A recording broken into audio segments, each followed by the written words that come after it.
last lecture we were looking at the applications of derivative or applications of differentiation in terms of behavior of a function and local maxima, minima, etc. So we will continue from that point onwards today. Let's begin.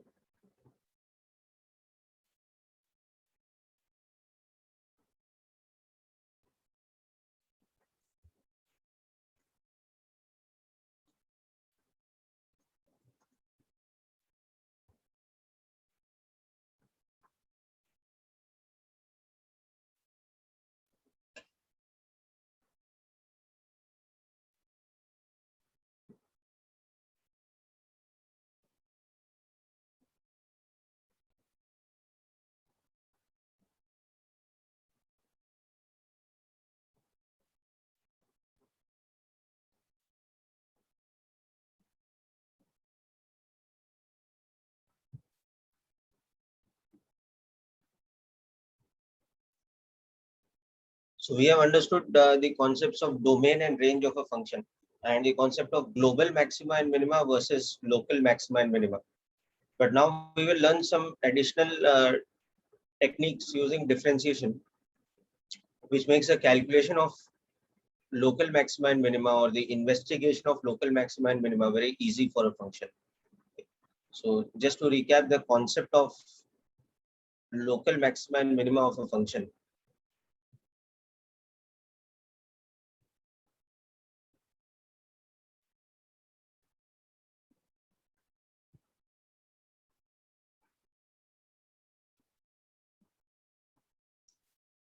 So conceptually, what we have understood is that if the nature of a function is such that within its domain,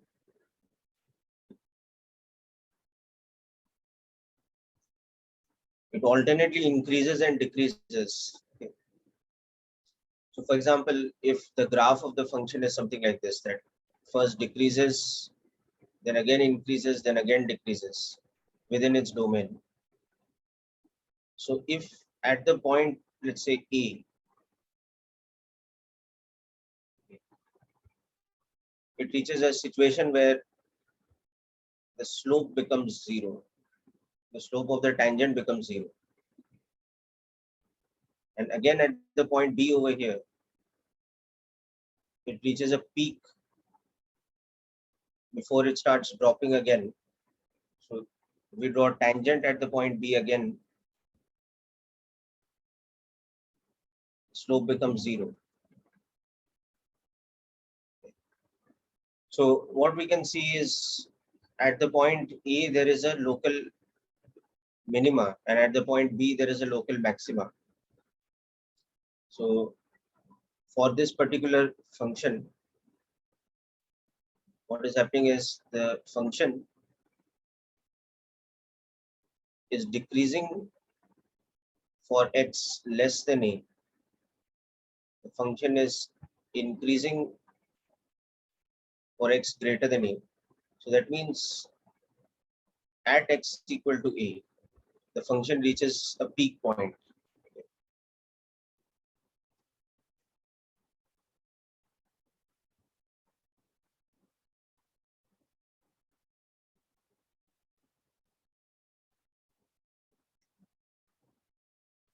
So that dip point is called the local minima. And similarly, the function is increasing for any point before b, and again the function starts decreasing for a point after b. So that means at x equal to b, the function reaches a peak. So that is called the local maximum.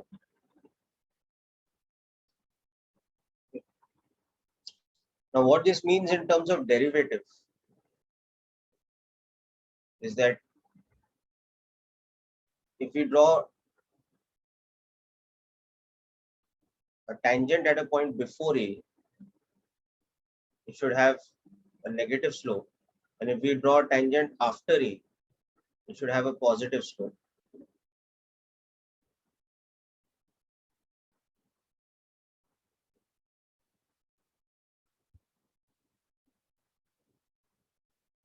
So this thing, what it means in terms of tangent is that f prime x is negative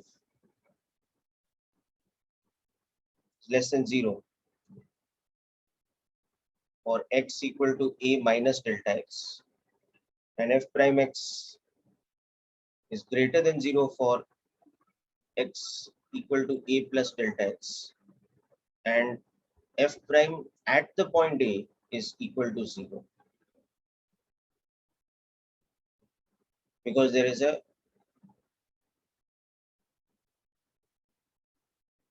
local minima at x equal to a. And similarly,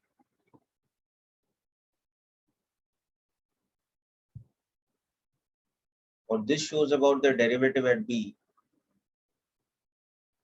the opposite. It's so now if you look at the point before b, the slope is positive. If you look at a point after b, the slope is negative.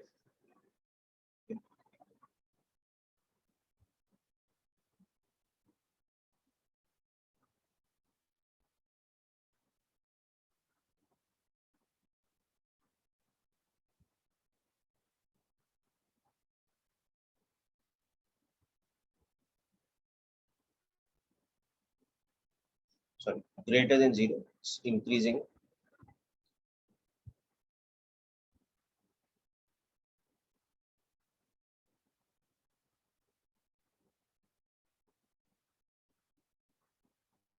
And then it's decreasing.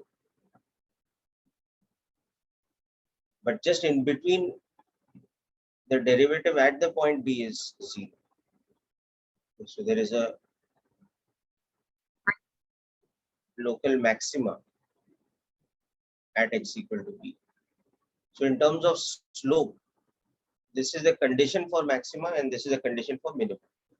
Now today we will discuss how we can simplify this analysis by using another trick in differentiation. Okay.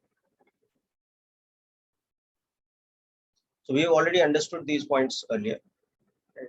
And this is the method that we had seen to find out the position of maxima and minima.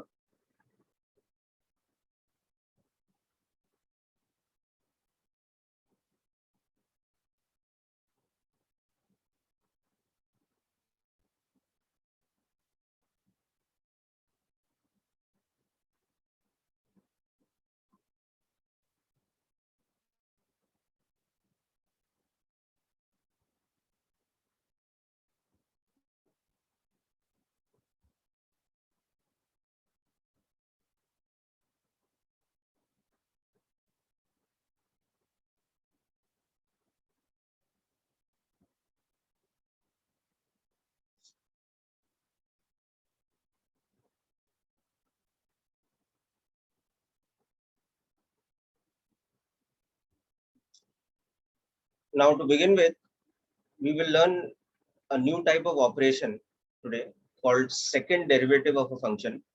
You might have heard about this, which will make the analysis of this kind of maxima and minima, local maxima and minima, that is easier to understand. So we'll come back to the concept of local maxima and minima, but first we'll understand another operation called second derivative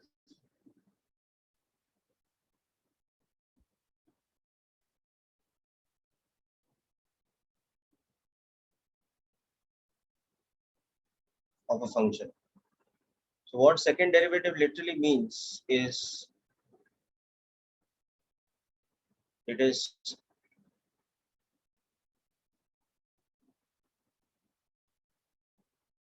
the rate of change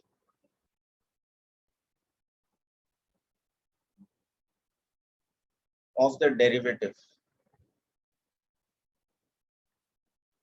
of a function. That is the meaning of the term second derivative.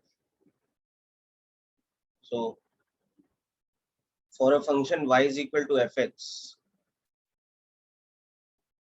this is the symbol used for the second derivative. Okay.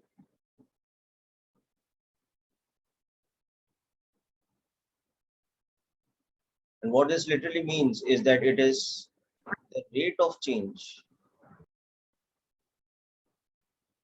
of the derivative.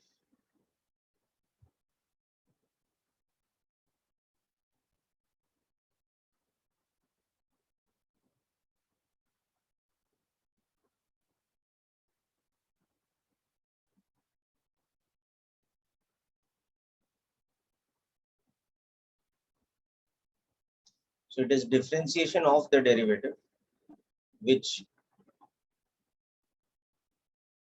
in shorthand we use the symbol f double prime x.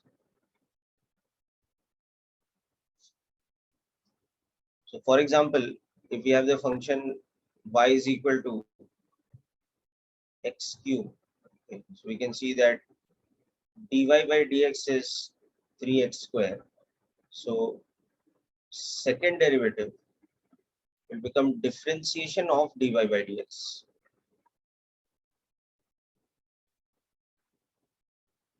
It will become differentiation of 3x square. So it will become 6x.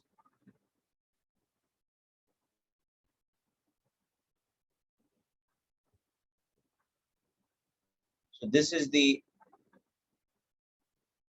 second derivative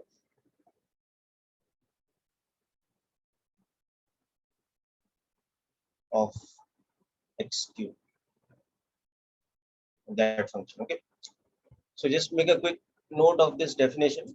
We'll discuss a little bit more about second derivative, and then we'll come back to local maxima and minima, and we'll see the significance of second derivative when we are investigating local maxima and minima of a function.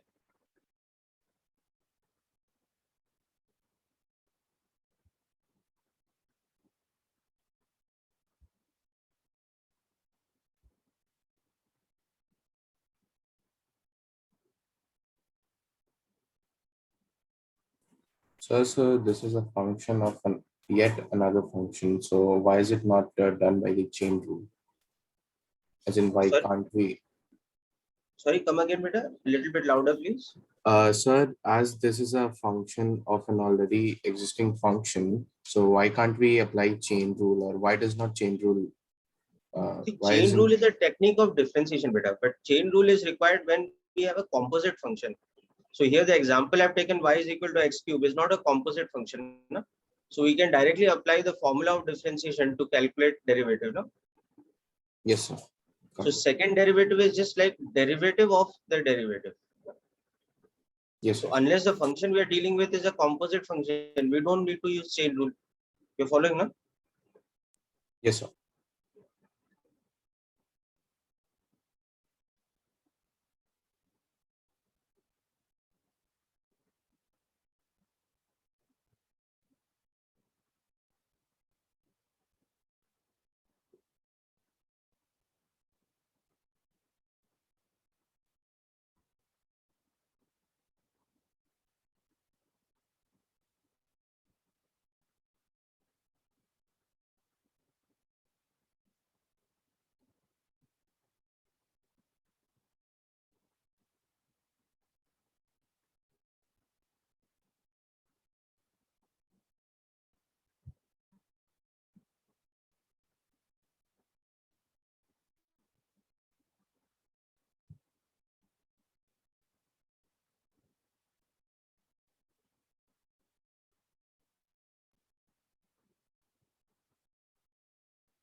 Sir, Yes. and the denominator is a dx whole square. It is actually read as dx square. So it is like d into x square as a symbol. If we write dx the whole square, it should be dx in a bracket and whole squared, no? Okay. No, sir. So this symbol we read it as d2y by dx square. The pronunciation of the symbol is d2y by dx square, but what it means is second derivative. Yes. Sir, but you have multiplied 2 times d by x, na? So it should be dx whole square, na? No, it's not like I have multiplied 2 times beta. See, this is an operation. This is differentiation of this quantity. Understood, no? Okay. d by dx now, it's not like this is multiplied with this bracket. It's like this is an operation. What we are doing is we are applying differentiation. Okay, this we are applying differentiation operation, but to what? Not to the function fx, but to the derivative of the function. Got it, no? So now we are differentiating the derivative of this function. Yes, sir. Understood the difference now? Yes, sir.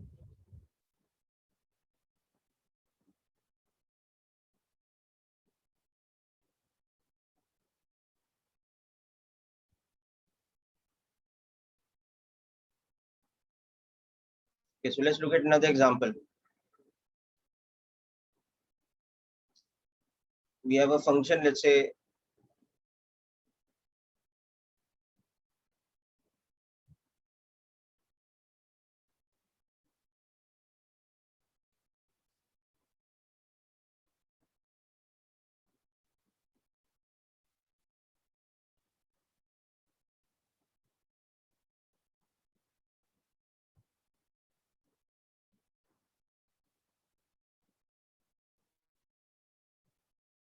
okay, we just work this out quickly.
Okay, very good, Parv. That's correct.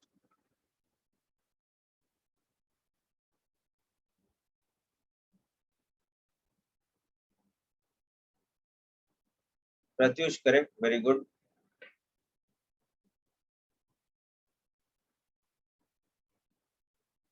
Yes, Raghu, correct.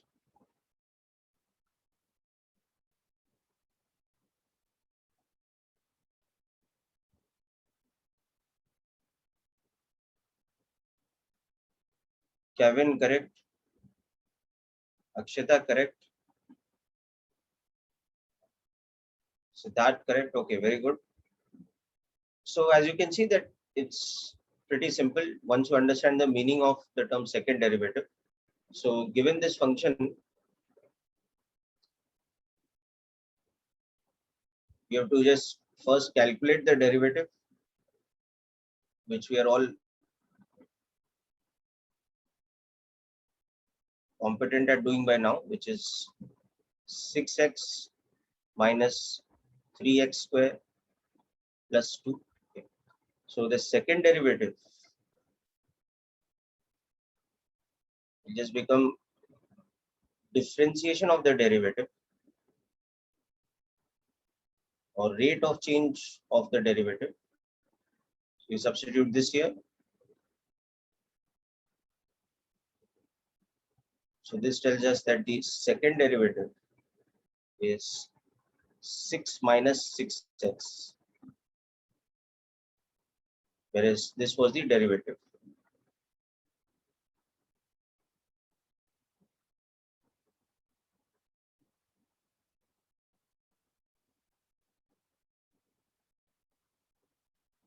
So now, see, this is the first part. Now, as far as the second part is concerned, the value of the derivative at the point x equal to, what was it, 1, will just become 6 minus 3 plus 2, that is 5. Okay. And similarly, the value of the second derivative at the point x equal to 1 will just become this one. So that is 6 minus 6, so 0. So these are the values of the derivative and second derivative at the point x equal to 1.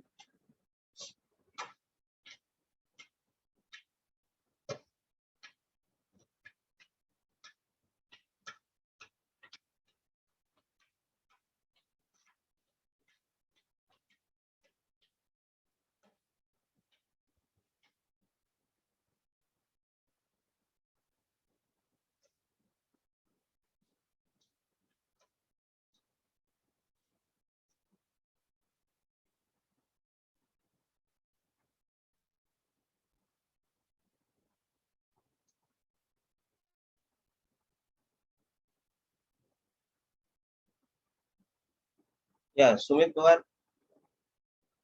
we have to just use the definition of second derivative. Okay. The definition of second derivative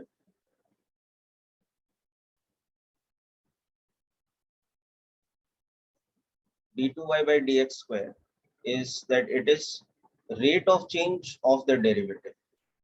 Okay. That means for any function, okay, the second derivative is differentiation of f prime x.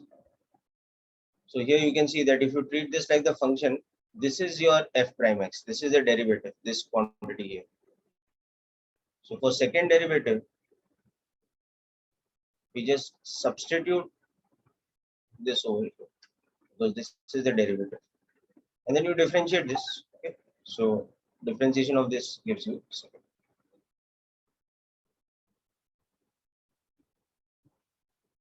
Hope the steps are clear, Sumit. Yes, sir.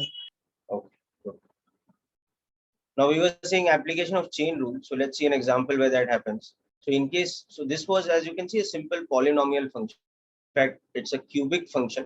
So the derivative is quadratic, and second derivative becomes linear because every time you differentiate, remember the degree of the polynomial becomes less by 1. So we differentiated the cubic function y to get dy by dx, which was a quadratic function. So naturally, second derivative became differentiation of the quadratic function. So it became linear. Okay. But in case the function is a little bit more complicated, like a composite function, then we have to use chain rule and a little bit more of the properties of differentiation to find out second derivative. So let's look at an example. So we have the function y is equal to e raised power x square. So you can see this is a composite function. Okay. So now we want to find dy by dx and d2y by dx square.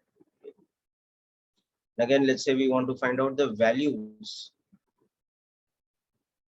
of derivative and second derivative at x equal to 0. Just try this out. So as you can see in this question, the idea is the same. Okay, the method is the same, but you will just chain rule because the function we are dealing with is composite function. Just work it out and send me the answers, please.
Okay, very good. Siddharth, Pratyush, Parv.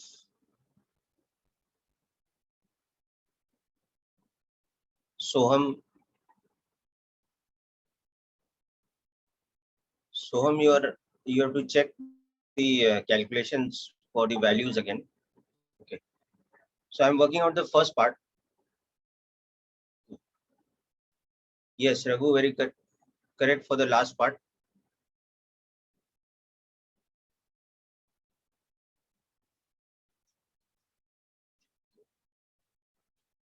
So y is equal to e raised power x square.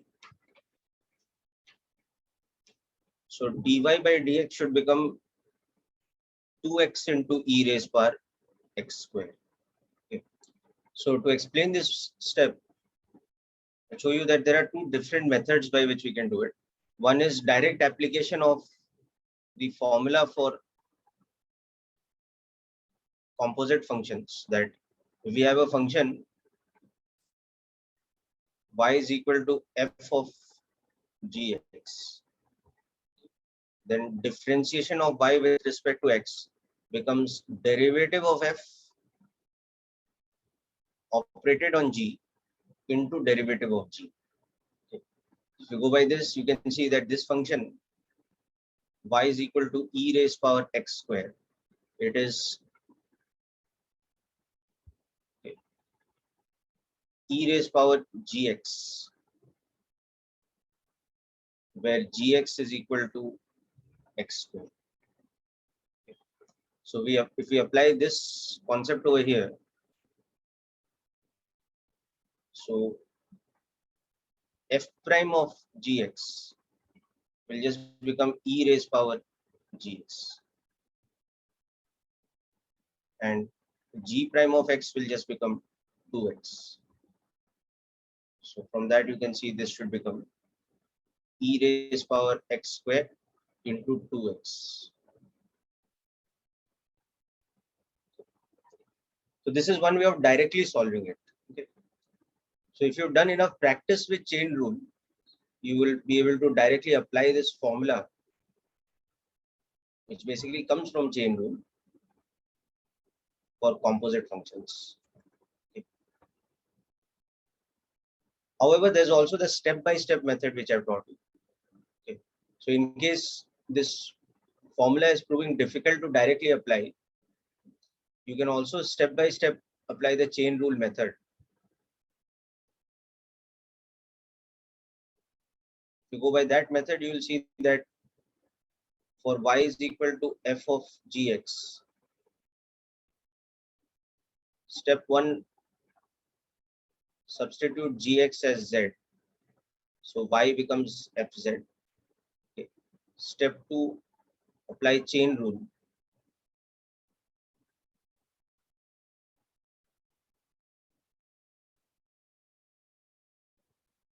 And step 3, resubstitute.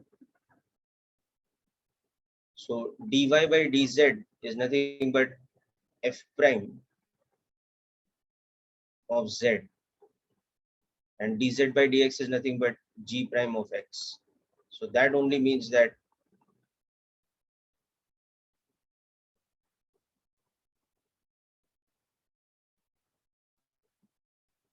g prime. So this formula actually comes from the application of chain rule.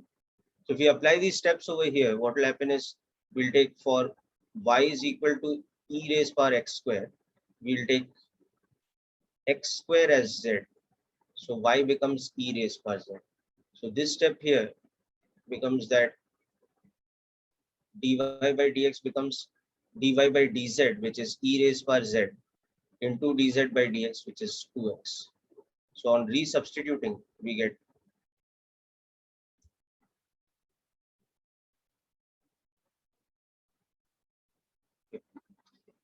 so this is just the first step. Okay, now the second thing is we have to find second derivative. I mean, this is the derivative. Okay.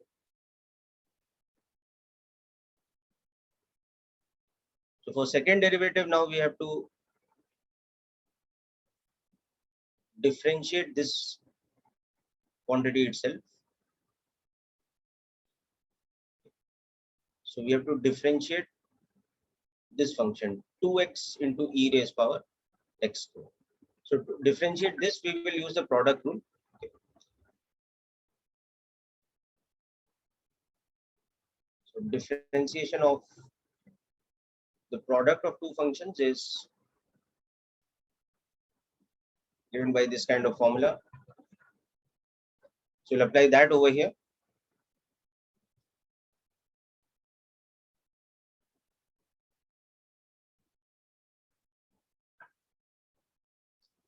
Yes, very good, Sumit. Correct now. Adinath, correct.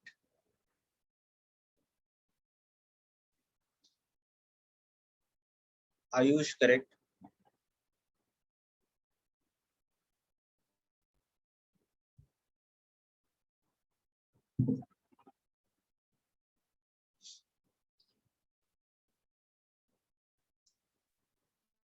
So first of all, hope this process is clear to all of you. Whether you're going with the direct formula method or you're going with the step-by-step chain rule method,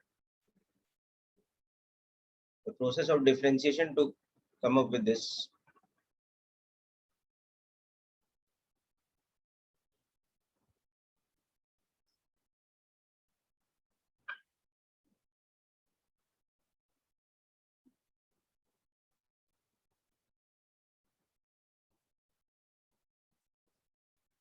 Okay, now let's come to second derivative.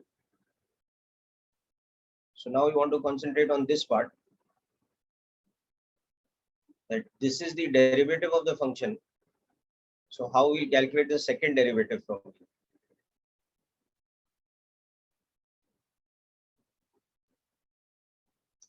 So differentiation of this, we'll use the product rule as we discussed. So second derivative will be, you can treat 2x like the first function and e raised power x square like the second function. So it's like u into v. Okay. So this should become, okay. So derivative of first function, which I'm taking as 2x. You can also keep the 2 outside altogether because it's a constant. I'm just treating it like this. Okay. So this is u prime v plus u, which is 2x into v prime, which is differentiation of e raised power x square again. So this time I won't do this whole differentiation. I've already written it above. Okay, so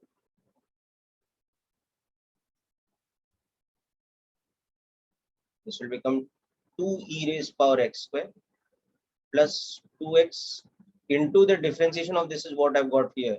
So I'll just plug in this value.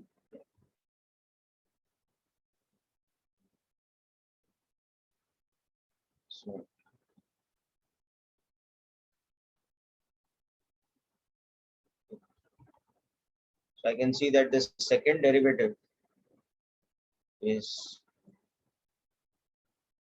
this term.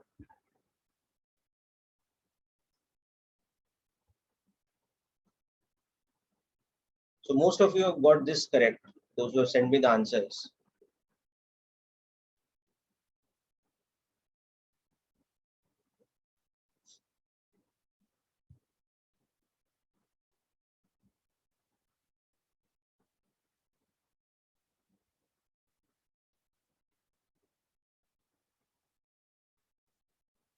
I'm just substituting this here.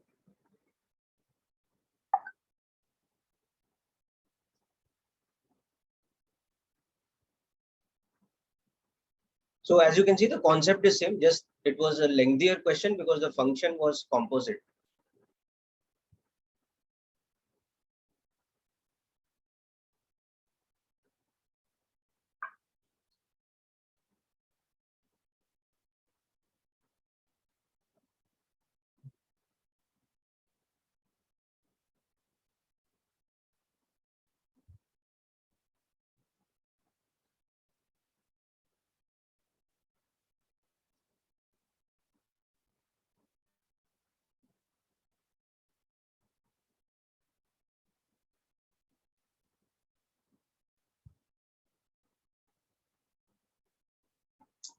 Yes, very good, Soham. That's also correct. Okay. So now we need to just find the values of these two things, that is dy by dx and d2y by dx square, or second derivative, but at this specific point, x equal to 0. So let's move on to that part now.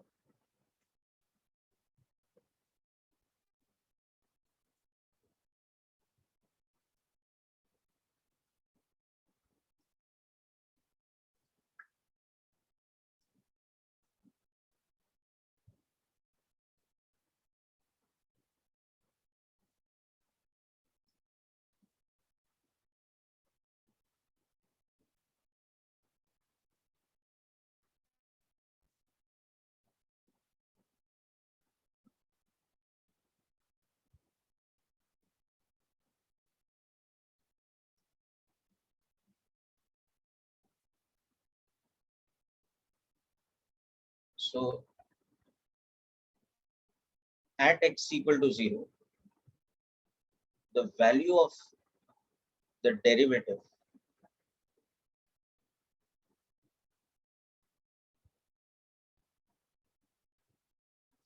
will become 2 into 0 into e raised power 0, which will be 0. So this is the value of the derivative. Whereas the value of the second derivative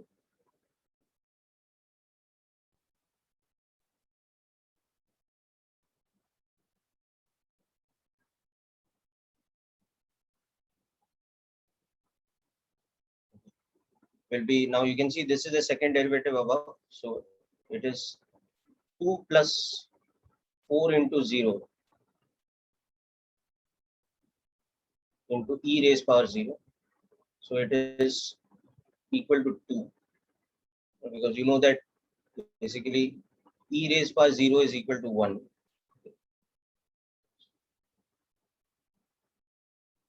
Anything to the power 0 is 1.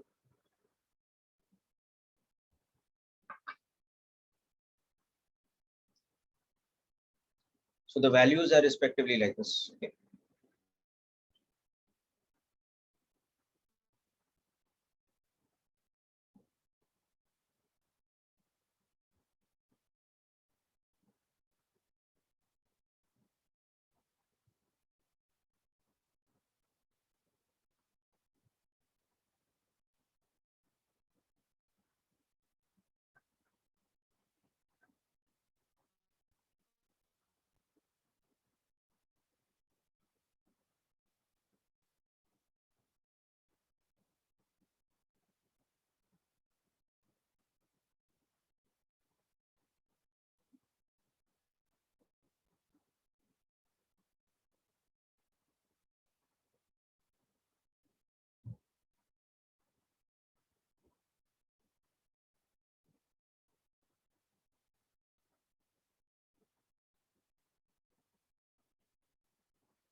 Okay, so people, hope this calculation was clear. Okay. So now that we have understood second derivative, what it is and how to calculate it, let's start looking at applications. So for example, in physics, in many places we have definition of a quantity such that it's directly second derivative of another quantity. So for example, in kinematics, which is a chapter we will come to immediately after calculus, okay, if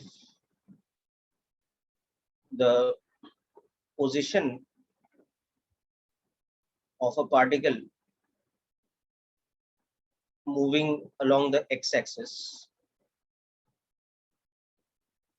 So what is called motion along a straight line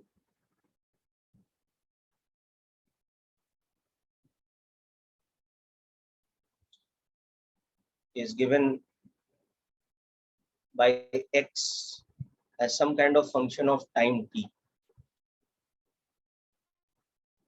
It is x coordinate and t is time. Okay, then instantaneous velocity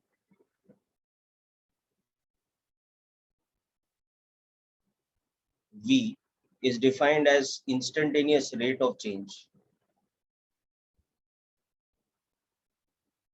of position with respect to time or displacement with respect to time. So this is the definition, that instantaneous velocity equals the instantaneous rate of change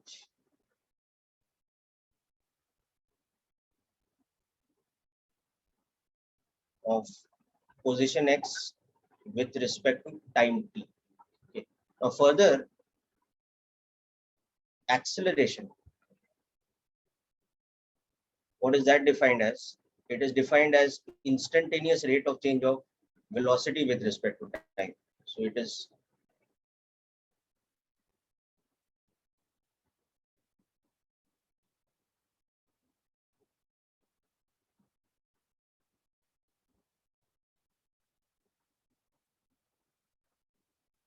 okay.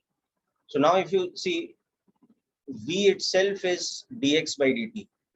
So the relationship between acceleration and x becomes that it is second derivative of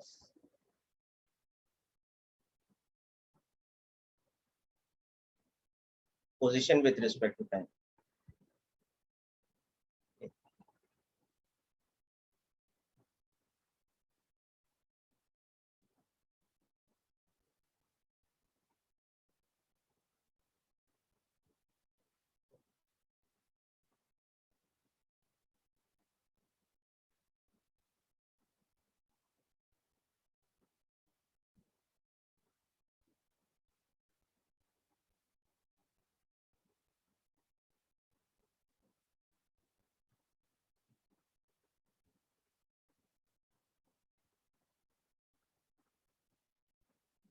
So this is an example of a direct application of second derivative.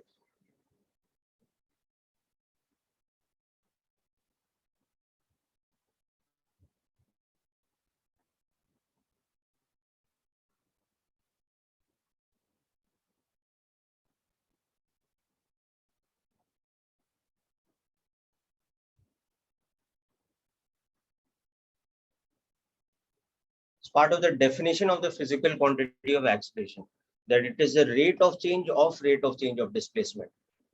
Okay, so that means it's the second derivative of displacement with respect to time.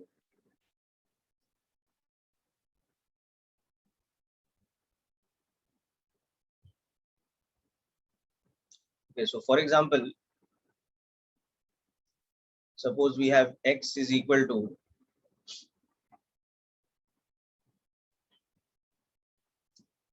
say we have x is equal to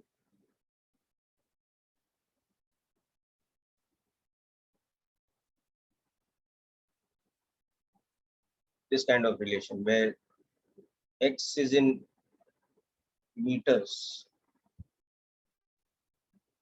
and t is in seconds.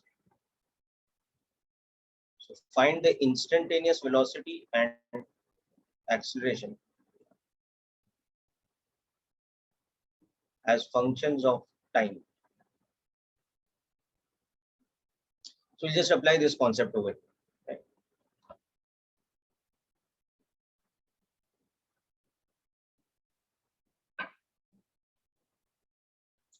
So what we can also predict right at the beginning, looking at this function, is that x is a quadratic function of time. That means v, or differentiation of x, will be a linear function, and which means acceleration or second derivative will become a constant, because differentiation of a linear function is a constant. So this is a case of uniform acceleration.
Yes, very good, Soham. That's correct. Akshat, Adinath, Siddharth, all of you got this answer correct. Okay. So very simple. We'll get V as dx by dt. So we need to differentiate this.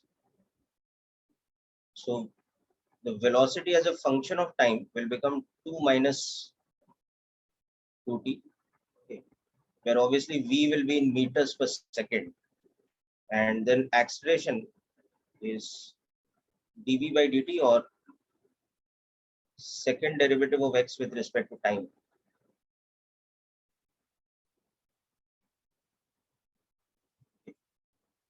So A will become minus 2, which is showing you that it is a uniformly decelerated motion in meters per second square. Okay. So the velocity is changing from instant to instant, but the acceleration is remaining uniform. And that uniform acceleration is having a negative value, which means basically that it's a uniformly decelerated motion.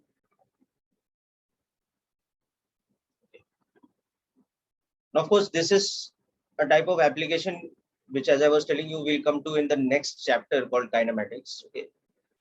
In this chapter, or right now, what are we learning second derivative for? We are learning second derivative for its application in local maxima and minima. Okay. So next up, we will look at local maxima and minima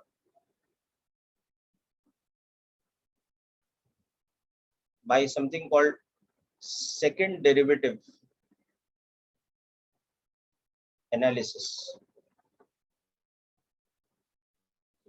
So let us see what the second derivative tells us about a given function. Okay. So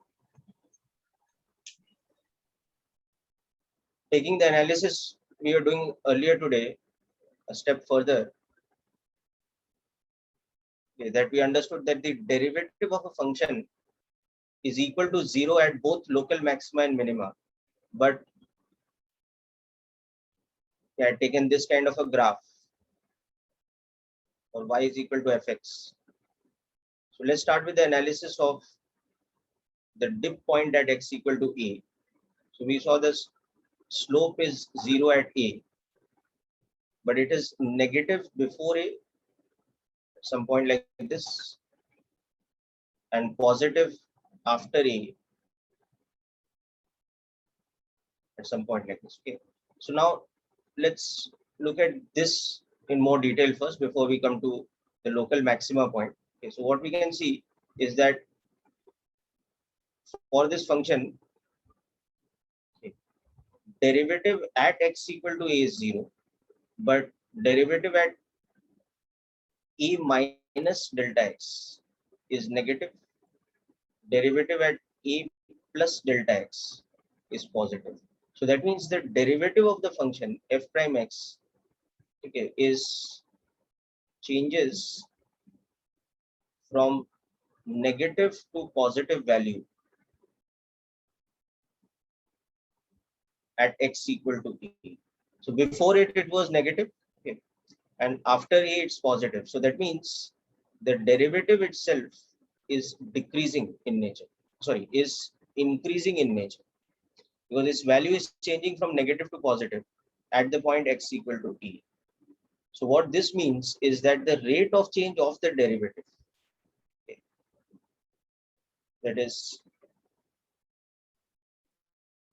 this quantity, should be positive at x equal to a. So that means second derivative's value at a should be positive. So let me explain this in a slightly different way.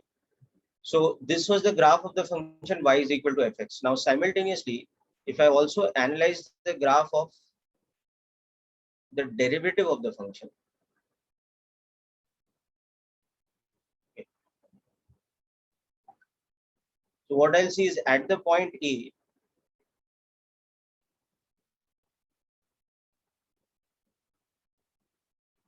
the derivative of the function should be 0, but before a it should be positive. and after a it should be negative. So that means the derivative itself is going through this kind of a change at the point a. This is f prime x. So f prime x is decreasing at the point a. Oh, my mistake, sorry. It's reverse of this actually. So after a, you can see that the derivative is having a positive value at a point like this. Okay. And before a, it is having a negative value. So f prime x is going through a change like this. So the derivative of the function, how it is changing with respect to x at the point a, it is going through a transformation from negative to positive value. So its slope, okay, should be positive. Okay. So that means f prime x should have a positive slope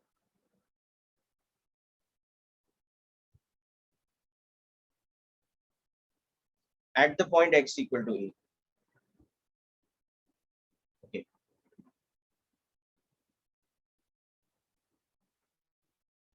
Whereas the derivative itself is 0 at the point x equal to b. Okay. Now, if we compare this to the point b, you will see at the point b, the derivative again is 0. Okay. But the second derivative will have the opposite behavior here. Okay. Because the derivative is changing from negative value to positive value. So now if you look at the behavior of this thing at the point B, you'll see it's changing from negative to positive. Okay. So it has the opposite behavior. Okay. So just make a note of this point first, then we'll come to the condition for local minima and local maxima separately.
Okay, so yeah, done. Na? So let's also understand the analysis at the second point, which is the so-called peak point. This was the dip point.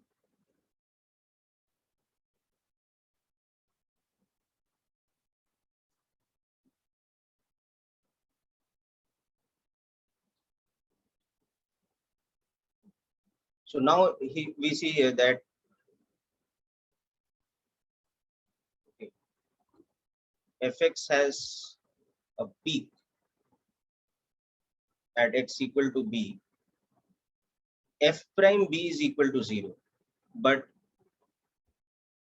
derivative at x equal to b minus delta x, like you can see this point over here,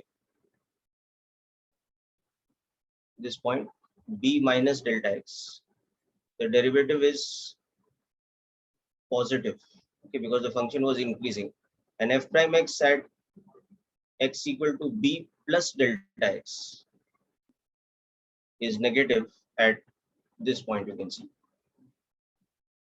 Okay. So that means the derivative itself is changing from positive to negative value, switching from positive to negative at x equal to b. So now if you look at the derivative's behavior at x equal to b point, at x equal to b the derivative is 0, but it is changing from positive value before to negative value afterwards. So it's going through this kind of. So now you can see that f prime x has a negative slope at x equal to b. Okay. So it's decreasing at x equal to b. So its slope should be negative at x equal to b. So its slope is nothing but the second derivative. So f double prime at x equal to b should be what kind of quantity? It should be negative quantity. Whereas the derivative itself of the function at b was 0. So this is showing us the clear distinction between a peak point, okay, and a dip point. At a dip point earlier, what we had seen is that the derivative should be 0 and the second derivative should be positive.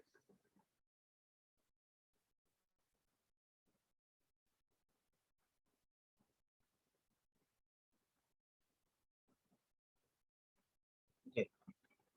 So this and this is the condition for local minima.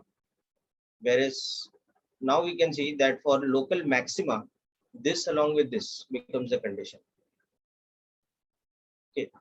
So this analysis gives us a very easy method called the second derivative test to check out the position of local maxima and minima given a function's expression or given the function's formula.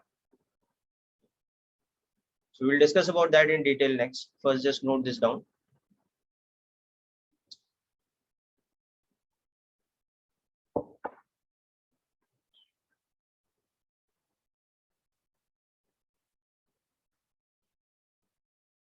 So you will see that given this new method that we are going to develop, we don't have to do the number line analysis and analyze the whole intervals of the function where the function is increasing or decreasing, etc. We can directly from 2 steps we can find out the local maxima and minima of a function. Sir, in the second graph, how we Yes. decided that the slope is of A is positive and that of B is negative? See the value of f prime x, it's going from negative value less than 0 to positive value greater than 0. So what is the shape of the graph going to be? It's a rising graph at A. Got it now? See this graph that I've drawn over here, this one. You're following? f prime x's value is negative before a and positive after a. So it has to have a shape where it is rising like this, no? So anything that is rising has a positive slope, right? And at B, it is dipping from positive to negative. No? So f prime x is changing value from positive to negative. So that means it is decreasing. So it should have a negative slope. Is it clear now? Yes, sir. Okay, good. So when we see numerical examples, it will become even more evident.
Okay, so if we sum this up, what we can say is that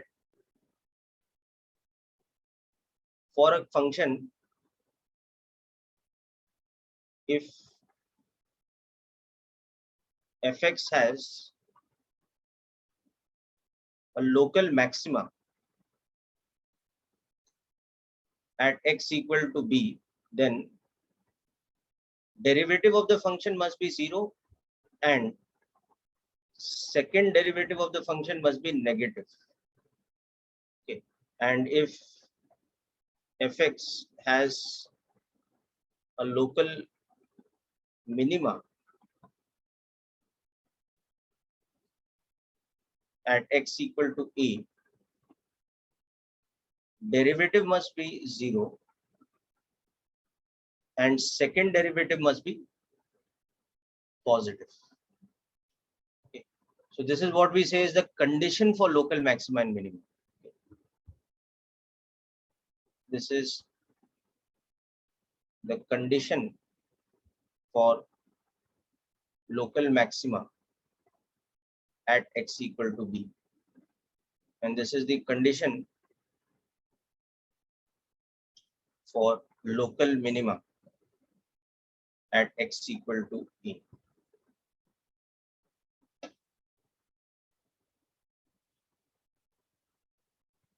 So based on this, now we develop something called second derivative test.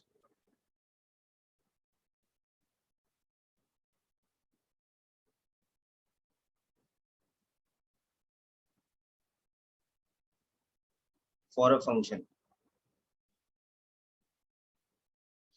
So this second derivative test just involves this method with a series of steps. Okay. So given some function y is equal to fx, okay, step 1 is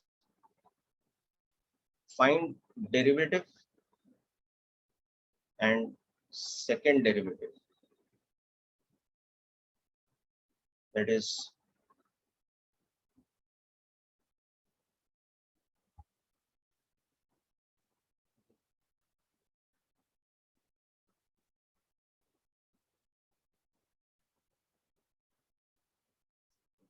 then second step is find the roots of the derivative. So what we mean by roots of derivative is that find the values of x for which the derivative is 0.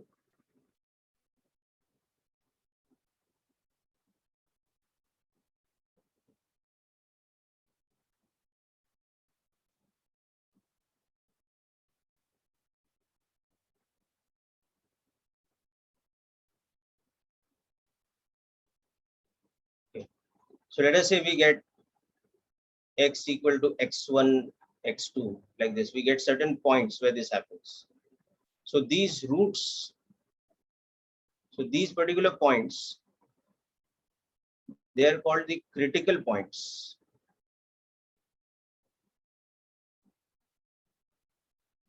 Or we sometimes also call them the turning points. Because now these are the points at which the slope of the function is 0.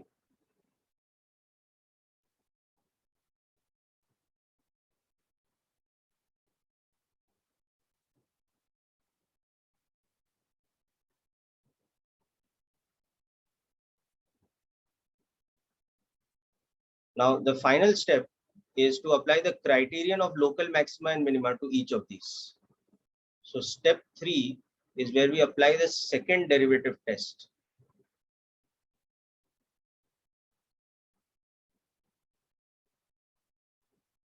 To each critical point. So if second derivative is positive at some point, let's say x equal to a, that means the function has local minima at x equal to a.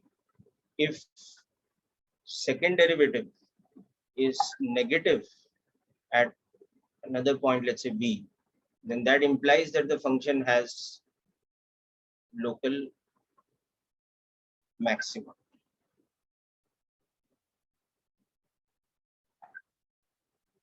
At x equal to b. So compared to the wavy curve method and analysis of the function, analysis of the behavior of the function in terms of increasing and decreasing intervals, you can see that this is a much more short way of finding out the local maxima and minima of the function. If we just want to pinpoint that what is the local maxima and minima of a given function, then this becomes a very efficient method in comparison.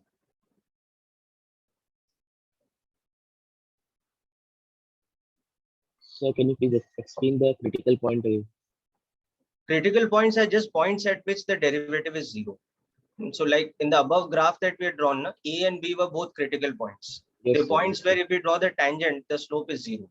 So basically critical points are points which are either peak points or dip points, right? Okay, sir. So you can say in another way that critical points are like a set of points which include maximas and minimas, local maximas and minimas, both type of points, right? So, sir, is this test is just to see that whether our, slope is positive or negative. Sorry, come again, beta. This test is to see that the slope is positive or negative. Yeah, I mean, this test is to understand whether a given critical point is having a peak, that is a local maxima, or it is having a dip. You're getting my point now? Yes, sir. Like, see, if a graph of a function is something like this, so you can see there are n number of points where the slope is 0. So these are all critical points. So let's say this is x1, this is x2. But if I don't know the graph of the function, then how will I recognize that which of these are having a peak and which of them are having a dip? So for that, I'll have to do the second derivative test. That for this function fx, if f double prime x is positive at a certain point, then that means it must be a dip point. If it is negative at a certain point, then it must be a peak point. Got it, no? Yes, sir. So this whole series of steps is for local maxima and minima for such a function whose graph we don't know. If we know the graph, then obviously there's no problem. No? From the graph itself, we can say, okay, this is the peak point and that is the dip point. But if we are just given the formula of the function, then how we will find out, how we'll visualize the graph, that where the function is peaking and where it is dipping. So we have to investigate for those points where the function has local maxima and again, those points where the function has local minima. So this is the method of investigation. 3-step process. This is called the second derivative test for a function's local maxima and minima.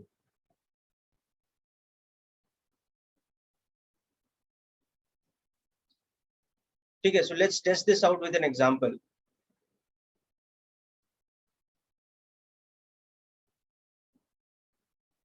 So now suppose I have a function like this.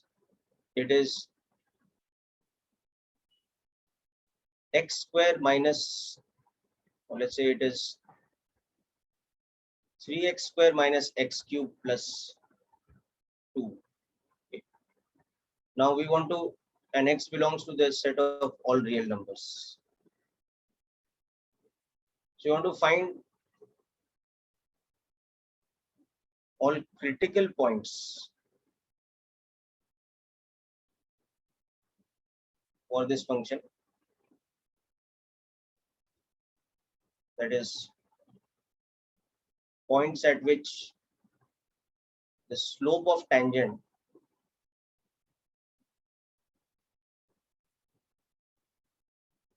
equals to 0.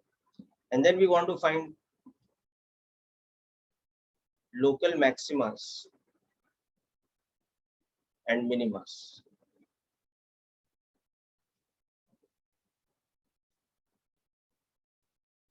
So without doing that whole detailed analysis of number line and all that, which we have learned in the last lecture, we can just apply the second derivative test and do this. Okay.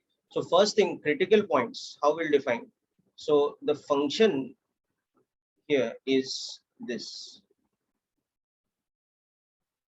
So derivative of the function is differentiation of this.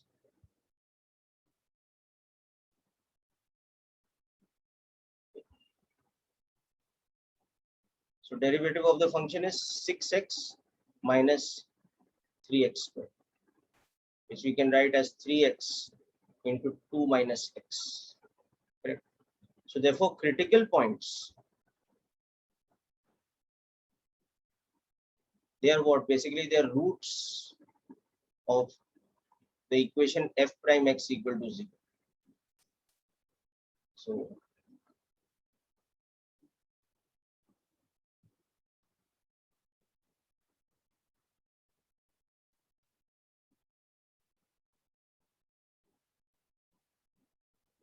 So these are our critical points. So we have these two critical points.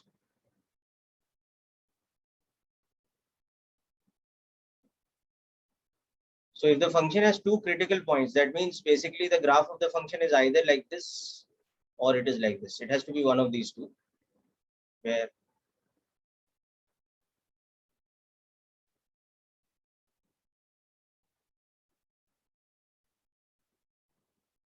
so there are only two possibilities here, that either we have local maxima at 0 and local minima at 2, or vice versa, local maxima at 2 and local minima at 0. Okay. So further I will find out that which of these two graphs is valid here, okay, or which of the two shapes by the second derivative test, okay, for local maxima and minima.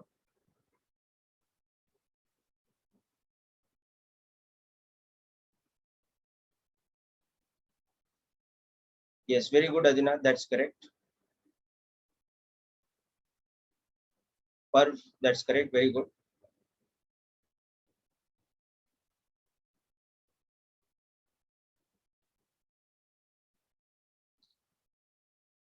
Okay.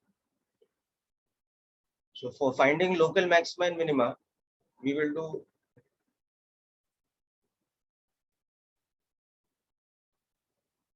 we'll apply the second derivative test.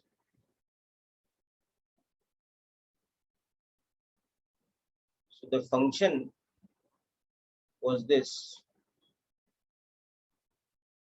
So the derivative of the function we had already seen was, okay. So the second derivative of the function will come by differentiating this.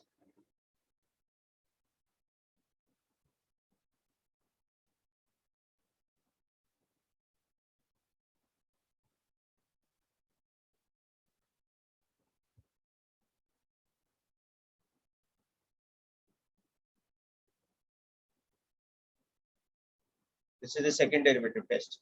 And these are the two critical points. Okay. So we already seen before that f prime x is equal to 0 at x equal to 0 and 2. So these are our two critical points.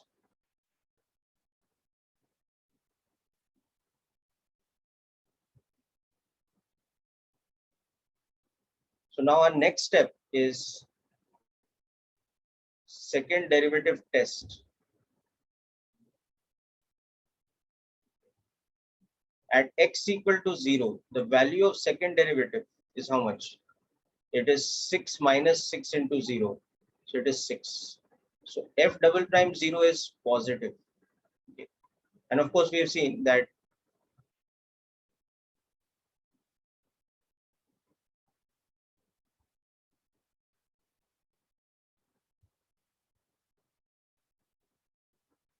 you can see that this is now the condition for local minima. Okay. So that means fx has a local minima of y is equal to f0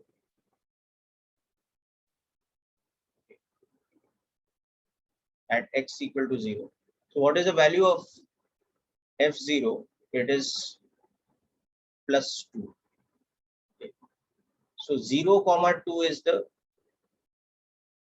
dip point in the graph. Okay. Now similarly, if we apply the second derivative test to the second critical point at x equal to 2, we can see that f double prime of 2 will become 6 minus 6 into 2. That's minus 6. So we can see that f double prime 2 is negative and derivative is 0. So this is satisfying the condition for local maxima.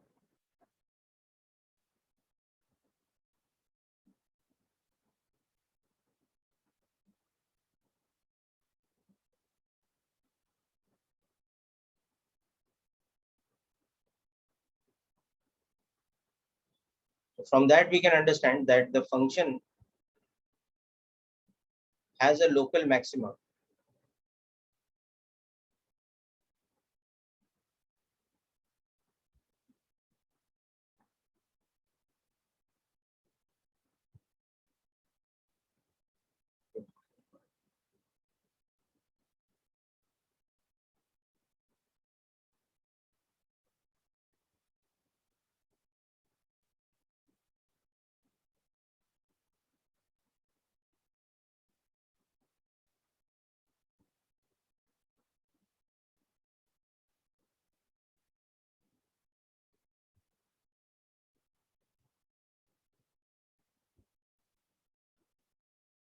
So sorry, this is not 0. This is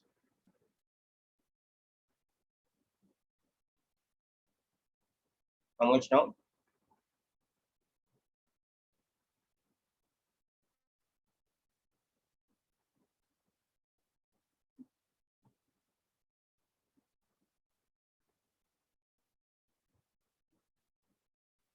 Six, is it?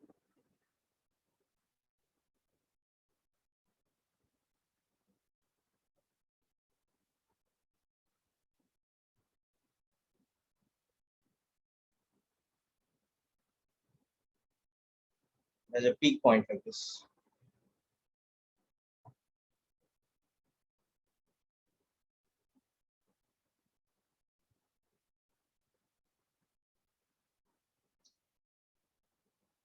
Very good. Okay.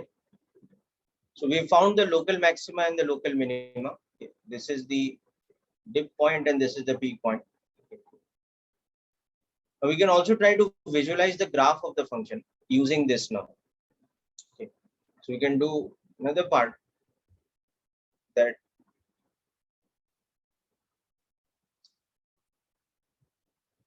plot an approximate graph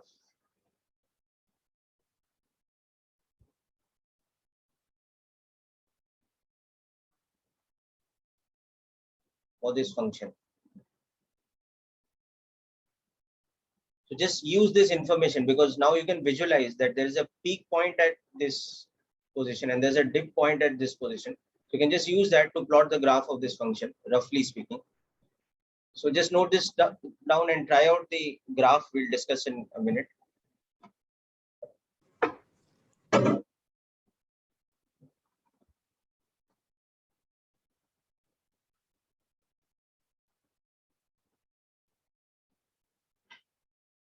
Sir, can you explain that f of x has a local minimum of y is equal to +2?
Excuse me, sir.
Okay, so let's visualize this now. Sir, can you explain again the peak points and deep points, how we get that pair? How we got? Like 2,6 and 0,2. हाँ, so see, क्या हुआ, second derivative test से मुझे पता लगा that which critical point is the minima. X equal to 0 is the minima. Okay. Yes, sir. Now at x equal to 0, what is the y coordinate? So for that I need the function. No? See, what is the function? This is the function here. So what is the y coordinate at x equal to 0? Just substitute x is 0 here. So the y coordinate is coming out to be 2. Okay. Okay. Similarly, now using second derivative test, I know that this second critical point x equal to 2 is a point of local maxima. So now what is the y coordinate at that local maxima? It is substitute x as 2 in the function's formula. Okay. So in the function's formula above, substitute the value of x as 2. So you'll get this term. Understood, sir. Got it? No? So it's nothing but the y coordinate of the function at those particular points, the critical points. One of them is the local minima, one of them is the local maximum. Okay. So now coming back to this, for this function, 3x square minus x cube plus 2, you can understand one more thing, that we just sort of do a basic number line analysis without getting into, increasing and decreasing things. We have two critical points, 0 and 2. So at 0, we just saw that we are reaching a dip point, local minima, which was 0, 2. And at 2, we are reaching a local maxima, which is 2, 6. So obviously between 0 and 2, the function is rising. Okay. But to understand what the function is doing before 0, we have to also see that at x tending to minus infinity, what is the value of y? Y will tend to plus infinity, because the minus x cube term dominates. Okay, so the function has to decrease like this. And similarly, at x tending to infinity, y will tend to minus infinity, because again the minus x cube term dominates over the x square term. So the function has to go like this. So with this idea, we can now plot a basic graph of the function, and we can understand that the behavior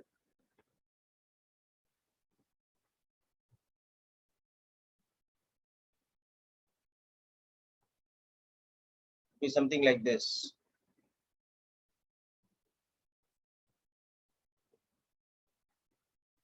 The function should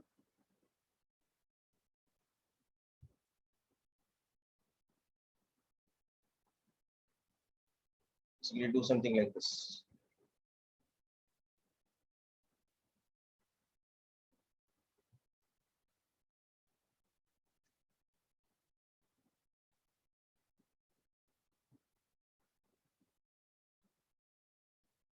So this is our local minimum point, and this is our local maxima point.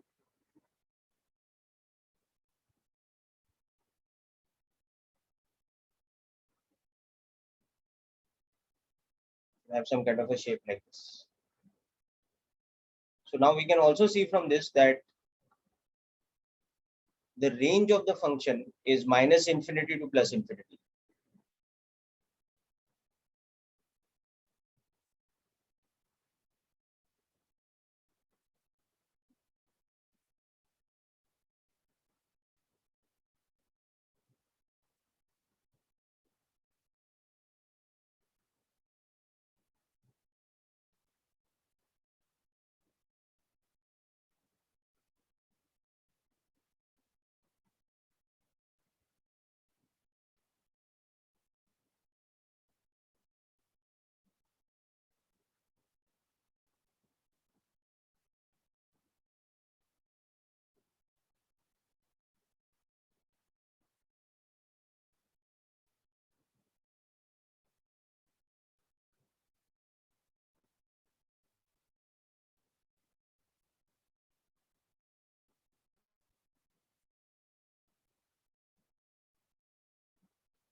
So the y coordinate of the function at the peak point is the value of the local maxima, and the y coordinate of the function at the dip point is the local minima.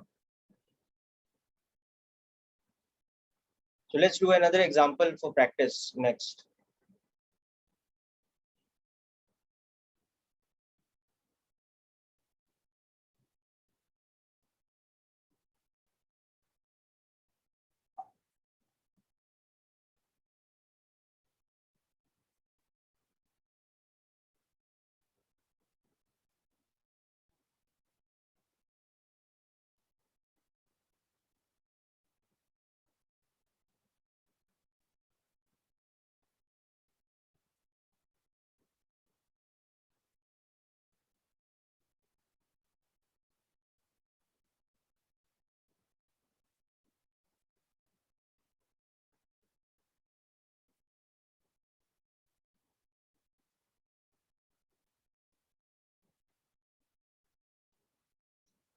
So given the domain, set of all real numbers, now we want to find the range.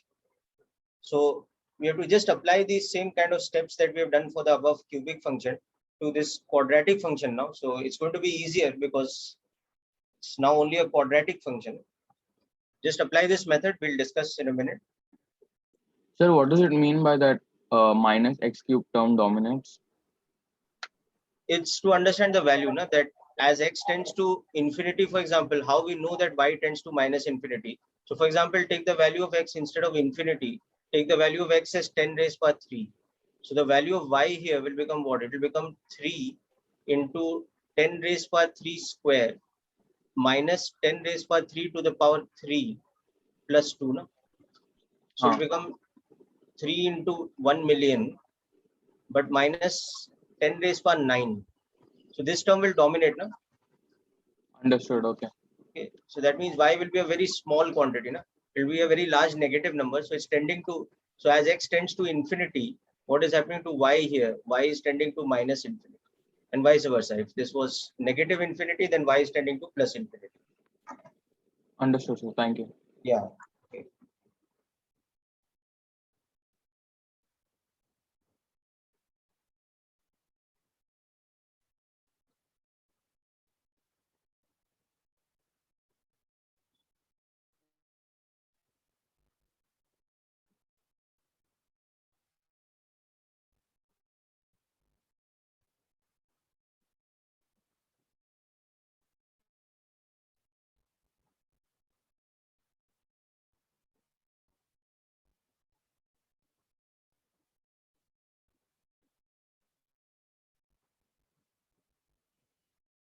So since we have the quadratic function, we get the first derivative in the form of linear and then the second derivative only in the constant form.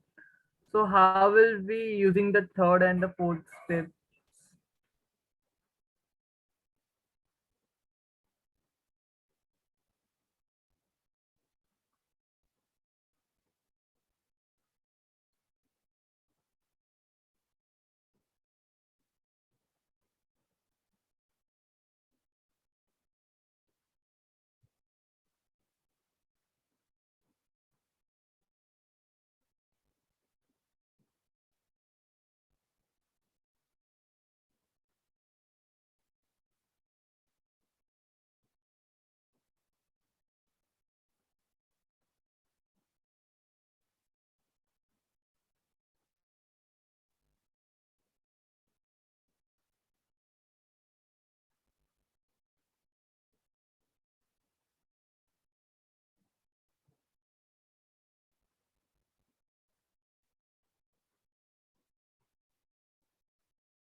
Okay, people. So yes, you got the answers correct, most of you. Yes. So you have only one critical point. Okay. And that critical point happens to be a point of Maximum. local maxima. Very good. So let's do the step-by-step analysis. So for the function,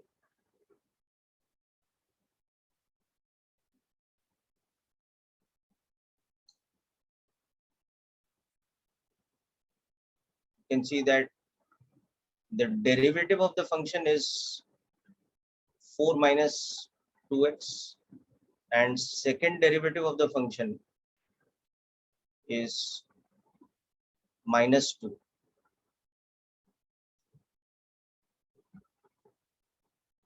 So critical points.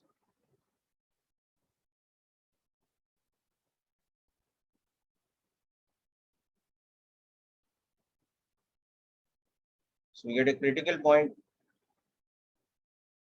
single one.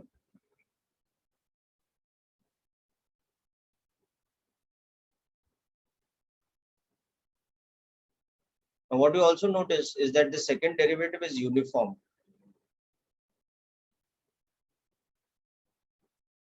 Is a negative constant. That means it has the same value at all points. So it's the same everywhere, including at the point x equal to 2. So you can see that at x equal to 2, derivative of the function is 0, and second derivative of the function is negative because it's a negative constant. So that means the function has a local maxima equal to f of 2. Okay, so that is 4 into 2 minus 2 square plus 1. So that is 5. Okay. So the peak point for the function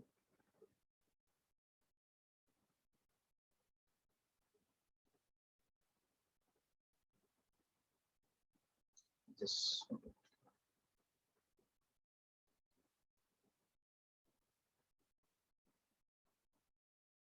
We can also visualize now that the function has a single critical point, which is a peak.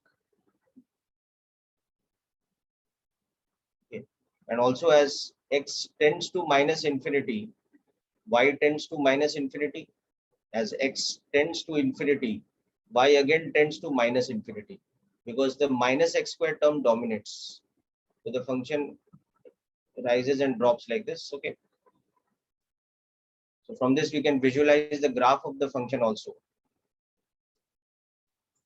We can understand the domain range and everything. Okay.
That is the range.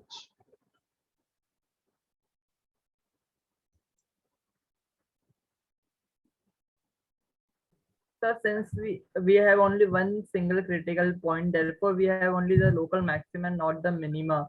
Yes, correct. That's very true. So we have a local maxima equal to 5 at the point x equal to 2. But local minima here does not exist.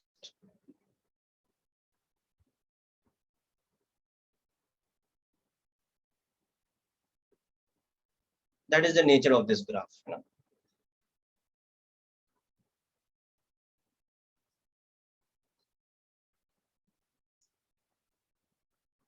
Okay, people, so hope the analysis of this function is clear.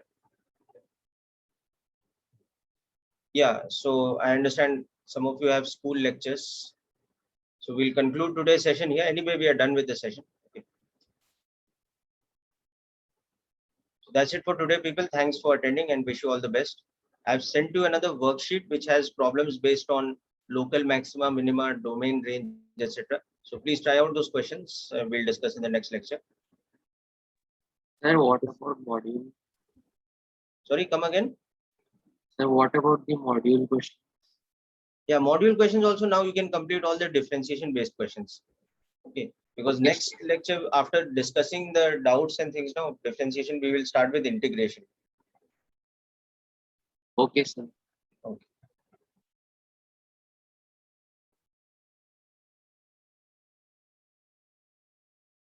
Thank you, sir. Bye, sir. Okay, people, bye. Have a nice day. Bye, sir. Thank you. Bye. Okay, bye, people.